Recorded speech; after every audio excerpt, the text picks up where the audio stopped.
أشهد أن محمدا رسول الله.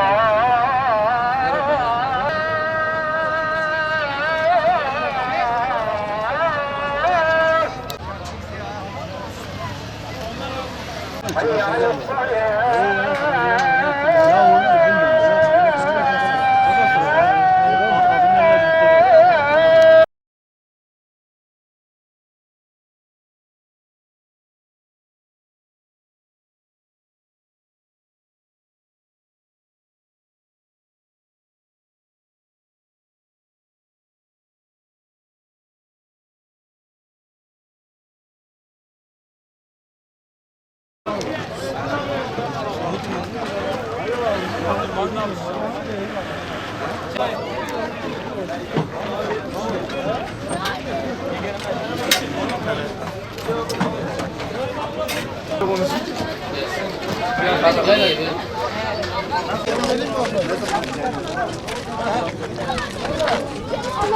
Telefonu bir ara elimde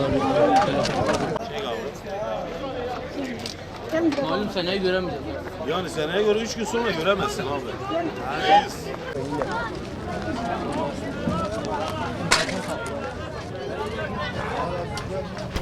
Öncelikle Kurban Bayramı tüm İslam alemine, tüm yurdumuza hayırlı mübarek olsun inşallah. İnsanlarımızın hep beraber neşe, mutluluk, huzurla, sağlıklı, sıhhatli geçirmesini diliyoruz Cenab-ı Allah'tan.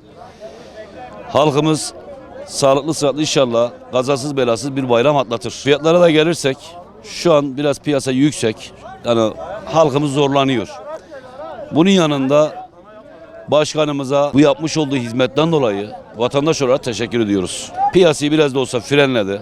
Yoksa uçuk rakamlar konuşuluyor. İnşallah mutlu, huzurlu, paylaşım içerisinde hiç kimse kurbanını kesmemeden yapmasın. Kurbanını kessin. Allah nasip etsin herkese. Sağlıklı, sıhhatli bir bayram geçirme dileğiyle inşallah. Kurban denilince daha derine gidersek uzun. Ve lakin şöyle bir şey var. İnsanlarımız bu kurbanı kestiği zaman kesemeyenlerle, ihtiyaç sahipleri, muhtaç insanlarla bir arada paylaşmayı düşünüyoruz. Bunu hatırlıyoruz.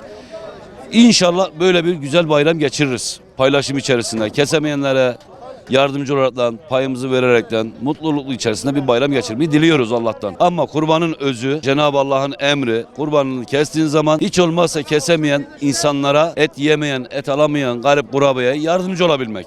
Yoksa çok şükür hali vakti olan zaten etini her zaman yiyebilen yiyor.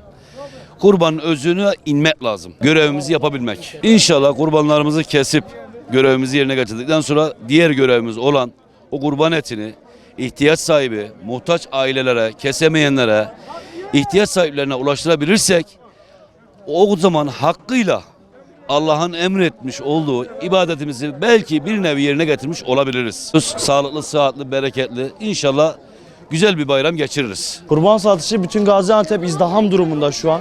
Bütün Gaziantep belediyelere akın etti. Bu kadar insanın burada olmasının sebebi hem fiyatın uygunluğu hem malın kalitesidir. Bir de belediyenin terazileri, belediyenin veterineri, belediyenin zabıtasının kontrolü altında olmasından dolayıdır. Yani buradaki insanların hepsi duacı, başka hiçbir şey yok. Kurbanlık Allah'ın izniyle yetiştirmeye çalışıyoruz. Şu anda 8.000'i devirdik. 8.000 sayıyı aştık. Hedefimiz 10.000'di. 10.000 tane malımız hazırdı ama hala toplamaya çalışıyoruz. Elimizden geldiği kadar halkımıza yardımcı olacağız. Vatandaşlar hepsi memnun, sorabilirsiniz. Alan adamların hepsine sorabilirsiniz. Koyunlarımız 65 kilo ile 90 kilo arasında. 60-65 ile 90 kilo arasında. Kurban alacaklar hayvanın özellikle sırt kısmına, bir de yaşına, dişlerine dikkat etmelidir. Hayvanın düzgün ve hayvanın albenisi olmalı.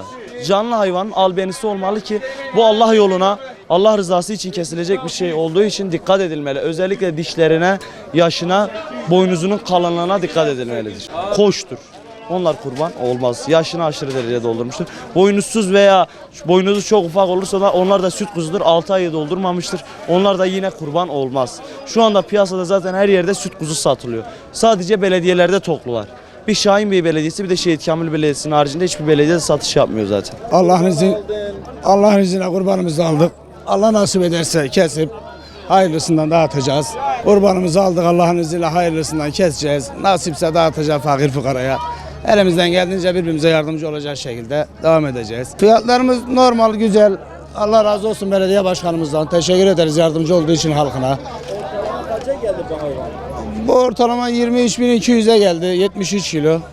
Çok şükür bu sene de kısmetimiz böyleymiş. Derdimiz zaten kilo değil, et değil. Allah rızası için bir kurban kesmek, bir kan dökmek. Kurbanımızı almaya geldik. Nasipse inşallah. Nasipse bu yılda kurbanımızı belediyemizden alacağız inşallah.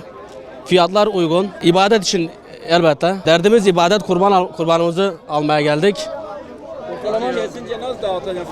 Fakir fukara dağıtacağız. Tabii ki elbette. Bunun amacı bu zaten. Teşekkürlerimizi sunuyoruz belediye başkanımıza. Tüm İslam aleminin bayramını buradan en içten dileklerimle kutlar. Nice mutlu yıllar, bayramlar dilerim. Bugün buraya geldik, kurbanımızı alacağız. Sağ olsun belediye başkanımız Umut Yılmaz'ın sayesinde uygun fiyata alıyoruz. Sıramızı bekliyoruz. Allah rızası için kurbanımızı keseceğiz. Sıramız gelecek, evet, bekliyoruz. Bilgisini aldık. Şu an kamyonlarla yolda geliyormuş. Kurban deyince Allah rızası için ibadetimizi yapıyoruz. Kestiğimiz kurbanımızı kesmeyen vatandaşlarımıza ulaştırmak için paylaşıyoruz kurbanımızı. Kurban kardeşliktir, paylaşmaktır. Allah için ziyaretleşmektir. Küslüğü veyahut dargınlığı ortadan kaldırmaktır. Allah bütün Müslümanların Kurban Bayramını mübarek eylesin. Memnunuz şükür, çok şükür. Belediyemizden memnunuz. Çok şükür. Herkesin Kurban Bayramı'nı en içten dileklerimizle kutluyoruz. Her şeyi ifade ediyor. Birlik, beraberlik, kardeşlik. Yani Allah'ın bize lütfetti, ibadetini yerine getiriyoruz şu anda. İnşallah bütün Müslümanların. İbadet maksadı. Et için kesinlikle hayır. Öyle bir şey yok yani. Vallahi işte gözüne, kulağına, dişlerine herhangi bir sakatlığı yok şükür. Her sene kesiyoruz şükür. Teşekkür ederim, sağ olasın. Dağıtacağız tabii ki. Üçte ikisini dağıtacağız zaten. Ondan sonra geri kalan zaten çocuklar yer zaten. Fiyatlar uygundur. İyi, güzel, çok güzel. Memnunuz yani. أشهد أن محمدا رسول